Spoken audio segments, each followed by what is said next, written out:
कहानी की शुरुआत होती है दो आदमियों से जो जंगल के बीच किसी अनजान खतरे से जान बचाकर भाग रहे होते हैं। उनमें से एक के हाथ में एक डंडा था। उसने अपने साथी को खींचकर झाड़ियों के पीछे छिपा लिया और फिर राहत की सांस ली। पहला आदमी घबरा कर बोला, भाई हम उस राक्षस से नहीं बच पाएंगे। उसका दोस्त बोला, हम उस बॉक्स का इस्तेमाल कर सकते हैं। लेकिन पहले ने फौरन मना कर दिया। उसी वक्त एक डरावनी आवाज गूंजी और दोनों फिर से जान बचाने के लिए दौड़ पड़े। राक्षस उनके करीब पहुंच चुका था और भागते भागते डंडा जमीन पर गिर पड़ा। अगले ही पल एक भयंकर पंजा आगे बढ़ा डंडे को उठाने के लिए। दृश्य बदलता है और हमें दिखाई देती है जोई, एक लड़की जो हाल ही में अपनी माँ के निधन के बाद अपने पिता के साथ ऑस्ट्रेलिया आई थी। माँ तो उससे छिन ही गई थी, अब दोस्त भी दूर हो गए थे। वीडियो कॉल पर अपने दोस्तों को मस्ती करते देखकर उसकी आंखों में उदासी उतर आई। अगले दिन जोई के कॉलेज की क्लास को एक खास म्यूजियम दिखाने ले जाया गया। टीचर ने बताया कि उस म्यूजियम में एलिमेंटलिस्ट नाम के लोगों की चीजें रखी हैं। वो लोग जिनके पास जादुई शक्तियाँ थी और जो दावा करते थे कि ये शक्तियाँ उन्हें एक रहस्यमयी पेड़ से मिली थी। लेकिन एक दिन एक दुष्ट जादूगरनी ने उन सब पर हमला कर दिया था। हाँ,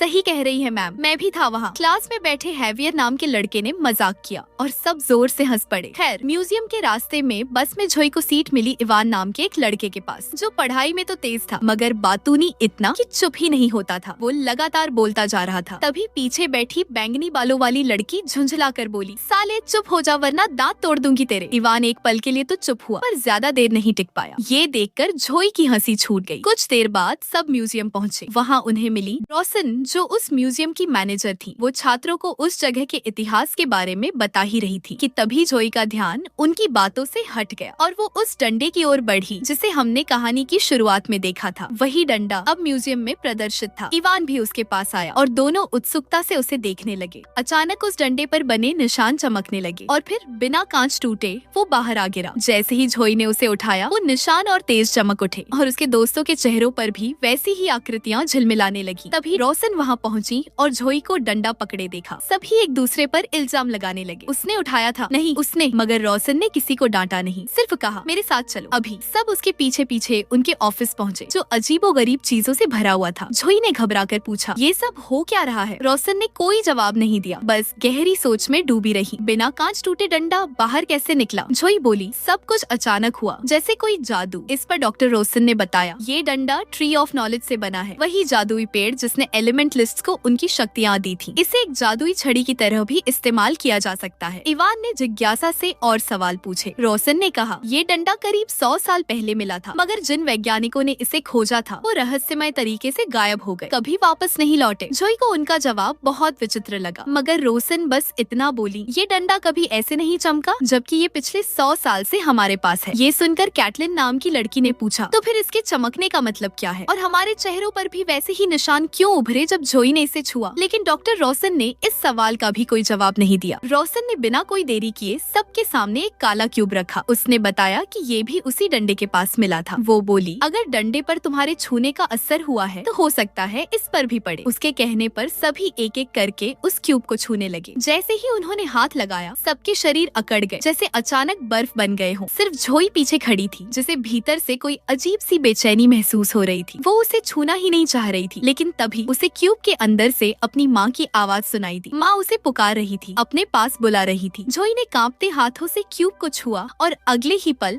सब एक चमक के साथ रेगिस्तान में टेलीपोर्ट हो गए। जब सबको होश आया तो वे रेत के समंदर में खड़े थे। बैंगनी बालों वाली लड़की कैली गुस्से में भड़क उठी। वहीं कैटलिन ने रोशन पर चिल्लाते हुए कहा, ये सब तुम्हारी वजह से हुआ है, तुमने हमारे साथ क्या किया? जोई ने सबको शांत करने की कोशिश की। तभी इवान ने उनकी बहस रोकते हुए कहा, रुको, मुझे जंगल की तरफ से कोई संगीत जैसी आवाज आ रही है। डॉक्टर रोशन ने तुरंत जवाब दिया, हमें वहाँ चलकर देखना चाहिए, रेगिस्तान में जिंदा रहना आसान नहीं है। सब धीरे धीरे उस दिशा में चलने लगे। रोशन सबसे पीछे थी। रास्ते में उन्होंने एक बूढ़े आदमी को देखा जो पूरी तरह गीली फफूंद से ढका हुआ था और एक पेड़ के नीचे बैठा था। उसने अपना नाम बताया, माड्रॉक। पहली नजर में तो लगा वो शायद मर चुका है, मगर तभी उसकी आंखें खुली और उसने कहा, तो अच्छा समय आखिरकार आ ही गया। बच्चों ने पूछा, कौन सा समय? माड्रॉक ने जोई की ओर देखा और नरमी से कहा, धरती की बेटी। फिर उसने बताया, तुम सब एक दूसरे से जुड़े हो, बिल्कुल धरती के 5 तत्वों की तरह। और आगे कहा, सावधान रहना, बीस्ट उन लोगों को कभी नहीं छोड़ता जिन्हें वो पहचान नहीं पाता। अगर तुम उसे अपना असली रूप दिखा दो तो वो तुम्हें नुकसान नहीं पहुंचाएगा। जैसे ही उसने बीस्ट का नाम लिया, दूर से एक भयंकर गर्जना सुनाई दी। सबके चेहरों से रंग उड़ गए। बीस्ट उनके पास आ रहा था। माड्रॉक फिर बोला, उसे दिखाओ कि तुम कौन कौन हो, वो तुम्हें छोड़ देगा। पर डॉक्टर रोसन ने घबरा कर कहा, हमें यहाँ से निकलना होगा अभी। सब भाग पड़े। पीछे से मॉड्रॉक की आवाज आई, बस याद रखना अपना असली रूप दिखा देना। जंगल में दौड़ते हुए बच्चे बिखर गए। रोसन अलग रास्ते पर चली गई। बीस्ट अब उसके पीछे था। उसने एक ही वार में रोसन को बेहोश कर दिया और फिर बाकी बच्चों की तरफ दौड़ पड़ा। भागते हुए कैटलिन बिना देखे एक पेड़ की ओर भागी, पर जोई ने झट से उसका हाथ पकड़कर खींच लिया और उसे टकराने से बचा लिया। लेकिन अब बीस्ट सीधा जोई पर झपटा, मगर उससे पहले ही जोई पेड़ के अंदर समा गई, जैसे धरती ने उसे निगल लिया हो। बाकी बच्चे भागते रहे। काफी देर बाद डॉक्टर रोसन को होश आया। उसे आसपास किसी के हंसने की आवाजें सुनाई दे रही थीं। धीरे धीरे वो समझ गई कि ये हंसी इंसानों की नहीं थी। अचानक उसे महसूस हुआ जैसे किसी ने उसके कान में उंगली डाल दी हो। वो डर के मारे चीख उठी। ये गॉब्लिन्स की आवाज थी और यही सच्चाई सामने आई। डॉक्टर रोसन वही जादूगरनी थी जिसका जिक्र पुरानी कहानी में किया गया था। गुस्से में उसने गॉब्लिन्स पर चिल्लाते हुए कहा, यहाँ खेलना बंद करो, बच्चों को जंगल के भीतर ले जाओ, हमें डंडे का दूसरा हिस्सा ढूंढना ही होगा। दूसरी ओर जब जोई की आंखें खुली तो उसके सामने मॉड्रॉक खड़ा था। उसने पूछा, तुमने ये कैसे किया? मॉड्रॉक मुस्कुराया और बोला, सब पेड़ आपस में जुड़े होते हैं, उसी ने तुम्हें बचाया। उधर बाकी बच्चों ने फिलहाल बीस्ट को धोखा दे दिया था। अब वो योजना बनाने लगे कि यहाँ से निकले कैसे। इवान ने कहा, हमें पानी, खाना और छिपने की जगह ढूंढनी होगी। हैवियर ने कैली से पूछा, तेरे बैग में कुछ खाने को है क्या? तभी सबका ध्यान गया। कैली तो वहाँ थी ही नहीं। अचानक कैली सामने आई और बोली, मुझे एक जगह मिली है छिपने के लिए। वहाँ कुछ अजीब से निशान बने हुए हैं। वो सबको लेकर जंगल के और भीतर चली गई। जब वो नीचे पहुँचे तो इवान की नजर एक पत्थर की दीवार पर पड़ी जिस पर रहस्यमयी आकृतियाँ खुदी थी। वो कुछ बोलने ही वाला था कि तभी कैली की शक्ति जाग उठी। जैसे ही उसने हाथ आगे बढ़ाया, दीवार पर बना एक निशान चमकने लगा। उधर मॉड्रॉक जोई से कह रहा था, तुम धरती से जुड़ी एक जादूगरनी हो, अगर चाहो तो प्रकृति को नियंत्रित कर सकती हो और किसी की चोट या बीमारी को भी ठीक करने की ताकत रखती हो। फिर उसने धीमी आवाज में बताया, मैं तो हमेशा से यही रहा हूँ। लेकिन फिर एक दिन वो जादूगरनी आई, वही असली ट्री ऑफ नॉलेज की रक्षक। उसका काम था उस जादुई पेड़ की रक्षा करना। जब इस भूमि में एक भयंकर बीमारी फैली तो वो जादूगरनी एलिमेंटलिस्ट्स के पास मदद मांगने गई ताकि लोगों को बचाया जा सके। मगर जब उसे पता चला कि उस पेड़ में हर प्राणी को बचाने की शक्ति है तो उसने उस पेड़ की ताकत अपने भीतर खींचनी शुरू कर दी। शुरुआत में सब ठीक था, लेकिन फिर उसके मन में लोभ जन्मा। वो सोचने लगी कि अगर ये शक्ति पूरी तरह उसकी हो जाए तो वो पूरी दुनिया पर राज कर सकती है। तभी हमें एहसास हुआ कि हमने बहुत बड़ी गलती कर दी। मॉड्रॉक बोला, मैंने और मेरे कुछ साथियों ने मिलकर उस जादूगरनी को हमेशा के लिए पेड़ से दूर निकाल दिया। तभी से वो लौटने की कोशिश कर रही है। उसने आगे कहा, वो डंडा दरअसल एक जादुई छड़ी है। उसके बाकी हिस्सों को ढूंढना होगा ताकि हम उस जादूगरनी को हमेशा के लिए रोक सके। फिर मॉड्रॉक ने जोई को एक खास जगह बताई। वहाँ एक पेड़ ढूंढना, वही तुम्हारा मार्ग दिखाएगा। जोई ने पूछा, मुझे कैसे पता चलेगा कि मैं पहुँच गई? मॉड्रॉक मुस्कुराया और बोला, जहाँ सबसे गहरा अंधेरा होगा वहीं से तुम्हें रास्ता मिलेगा। जोई उलझन में पड़ गई। फिर बोली, पहले मैं अपने दोस्तों को ढूंढती हूँ। मॉड्रॉक ने पीछे से कहा, जो चाहिए वो मिल जाएगा, चिंता मत करना। जाने से पहले मॉड्रॉक ने चेताया, तुम पर जादूगरनी की गंध है, उसे मिटा दो वरना बीस्ट तुम्हें नहीं छोड़ेगा, वो तुम्हें पहचान नहीं पाएगा। जोई ने उसकी बात मानी और खुद पर मिट्टी और कीचड़ मल लिया ताकि उसकी गंध छिप जाए और बीस्ट उसका पीछा न कर सके। फिर वो अपने साथियों को ढूंढने निकल पड़ी। उधर बाकी ग्रुप उस दीवार पर लिखी पहेली को समझने की कोशिश कर रहा था। कैली बोली, ज्यादा समझ तो नहीं आ रहा, बस पानी, हवा और किसी पेड़ जैसा कुछ दिख रहा है। इतना सुनकर इवान बोला, ये तो धरती के 5 तत्वों की बात लगती है, हमें सब एलिमेंट्स को एक साथ लाना होगा, तभी आगे का रास्ता खुलेगा। इधर जोई जंगल में बढ़ रही थी कि तभी उसने देखा बीस्ट बस कुछ ही दूर खड़ा है। उसके देखने से पहले ही डॉक्टर रोसन ने जोई को नीचे खींच लिया। जोई घबराकर उनसे लिपट गई और मॉड्रॉक से हुई सारी बातें बताने लगी। जानती हैं, मुझे एक बूढ़ा आदमी मिला, उसने कहा कि एक जादूगरनी बहुत बुरी है। ये शब्द सुनते ही रोसन का चेहरा सख्त हो गया। वो गर्जी, हाँ मैं ही वो जादूगरनी हूँ, वो गंदी जादूगरनी। उसने जोई की आंखों में देखते हुए कहा, उस बूढ़े ने जो कहा सब झूठ है। मैं तो उस पेड़ की शक्ति से दुनिया का भला करना चाहती हूँ, हर चीज को बेहतर बनाना चाहती हूँ, इसीलिए तुम्हें यहाँ लाई हूँ। जोई को उसकी बातों पर भरोसा नहीं हुआ, पर जादूगरनी ने उसे उसके दोस्तों तक पहुँचने का रास्ता बता दिया। जोई वहाँ से निकल गई और जाते जाते बोली, मेरे पीछे मत आना। उधर दूसरी तरफ बाकी लोग अब भी यही समझने की कोशिश कर रहे थे कि आगे कैसे बढ़ा जाए। अचानक फिर से रखवाले की गर्जना गूंजी, धरती तक कांप उठी। जोई घबराकर दौड़ती हुई अपने दोस्तों के पास आ गई। कैली ने तुरंत उसका हाथ पकड़ा और उसे पत्थर की दीवार के पास ले गई। जोई ने गहरी सांस लेते हुए कहा, हमें सबको एक साथ यहाँ आना होगा, तभी यह दरवाजा खुलेगा। वो पत्थर की दीवार दरअसल एक जादुई द्वार थी जिसे खास तौर पर जादूगरनी को बाहर रखने के लिए बनाया गया था।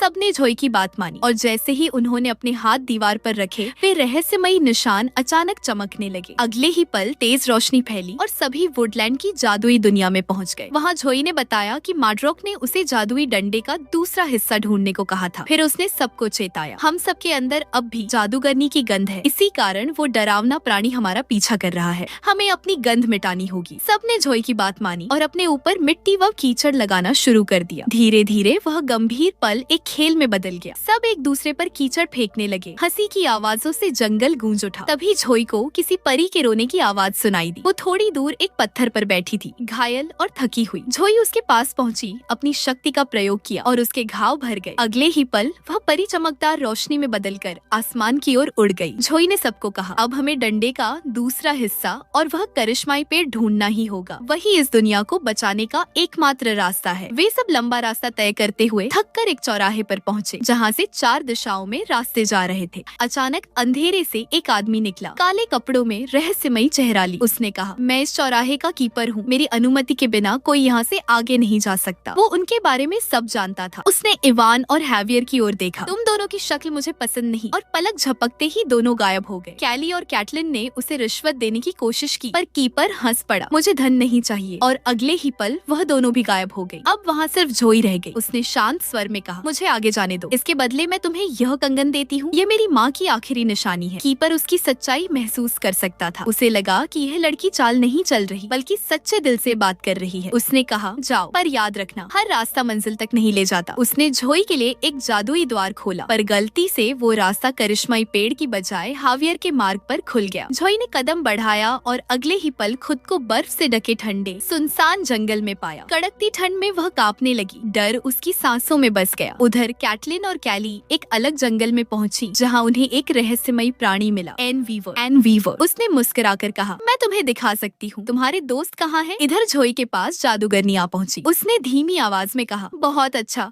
तुम सही रास्ते पर हो। जोई ने चौंक कर पूछा, तुम इस द्वार के भीतर कैसे आई? जादूगरनी मुस्कुराई, मैं तुम्हारे मन में हूँ, यहाँ असल में नहीं। उसने जोई से मदद मांगी और तभी हावियर भी वहाँ पहुँच गया। जैसे ही वह आया, जादूगरनी अचानक गायब हो गई। जोई परेशान थी, पर हावियर ने उसका मनोबल बढ़ाया। वह उसे वीवर नाम की एक रहस्यमयी महिला के पास ले गया, जो अपनी जादुई शक्तियों से हर दिन नए पेड़ उगाकर इस दुनिया को जीवित रखती थी। थोड़ी ही देर में कैली और कैटलिन भी वीवर के पति के साथ वहाँ आ पहुँची। दोनों ने सब बच्चों को अपने घर ले जाकर खाना खिलाया और उनकी बातें सुनी। जोई ने कहा, हमारा एक दोस्त अब भी जंगल में खोया हुआ है। तब मिसेज वीवर ने अपनी जादुई छड़ी घुमाई और हवा में एक दृश्य उभरा, जिसमें इवान दीवार पर बनी एक पहेली देख रहा था। कैली ने ध्यान लगाया और अपनी शक्ति से वह पहेली सुलझा दी। उस पर लिखा था, अंधेरे से होकर जाने वाला रास्ता एक बक्से तक ले जाएगा, जिसमें उस जादुई डंडे का दूसरा हिस्सा छिपा है। यह सुनकर जोई अचानक उठ खड़ी हुई। उसने मिस्टर वीवर की थाली से भोजन उठाया और मुस्कुराकर बोली, आपको पहले हमारे करिश्माई पेड़ तक पहुँचने में मदद करनी होगी। इन वीवर जोई पर क्रोधित हो उठा। उसने गुस्से में दहाड़ते हुए जोई की ओर झपट्टा मारा, पर जोई फुर्ती से एक तरफ हट गई। वीवर के दांतों की चोट मिसेस वीवर के बनाए पोर्टल के एक हिस्से पर लगी और वह जादुई द्वार टूटकर जमीन पर बिखर गया। कैली ने फौरन वह टूटा हुआ हिस्सा उठा लिया, जबकि कैटलिन ने इवान को पकड़कर बाहर खींच लिया। सब एक साथ इकट्ठा हुए और वहाँ से भाग निकले। उधर बाहर जादूगरनी उस सुरक्षात्मक परत के बाहर खड़ी थी। वह भीतर घुसने की पूरी कोशिश कर रही थी। उसने अपनी सारी शक्ति आय लगा दी, पर फिर भी वह उस जादुई अवरोध को तोड़ नहीं सकी। अब जोई बेहद थक चुकी थी।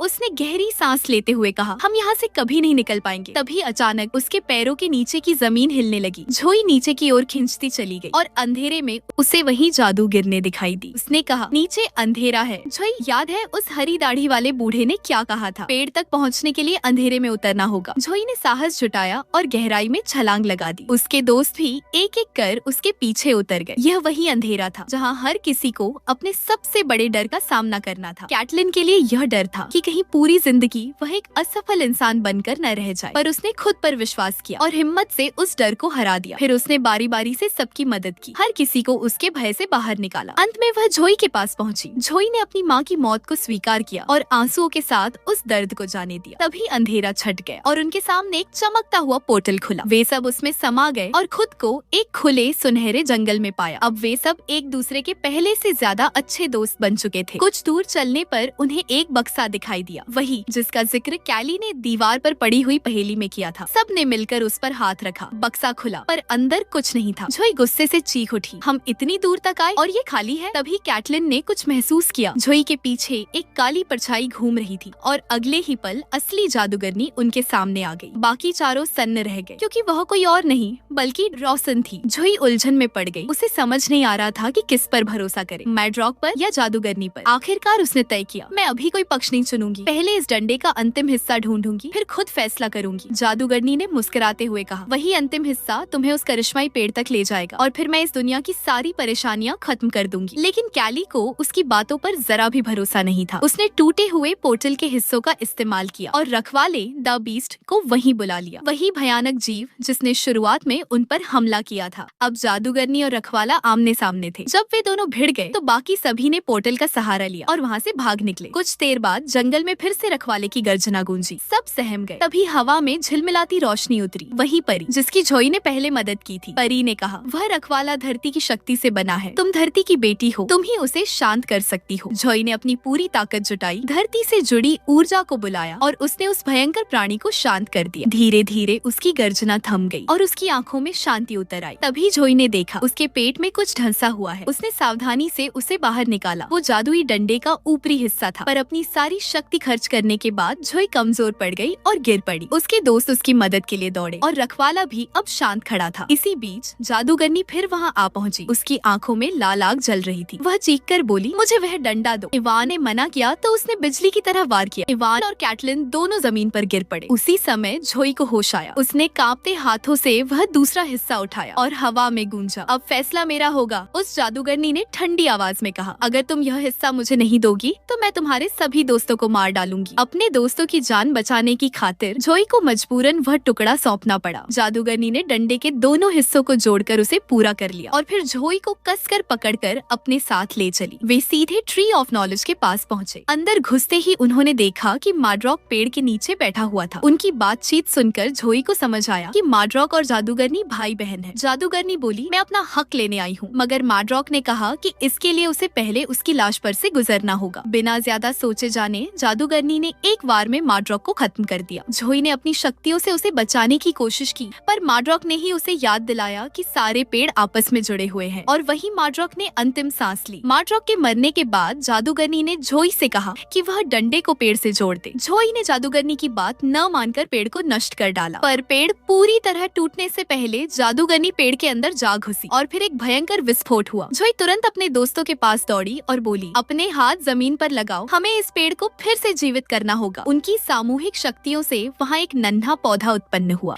उस विस्फोट में जादूगरनी भी समाप्त हो गई और वहीं पेड़ को एक नई जिंदगी मिल गई। वो सब मिलकर संसार को तबाही से बचाने में सफल रहे। यहीं पर कहानी समाप्त होती है, लेकिन ट्री ऑफ नॉलेज की हरी शाखाएं और उनकी दोस्ती की दास्तान दिलों में हमेशा जिंदा रहेगी।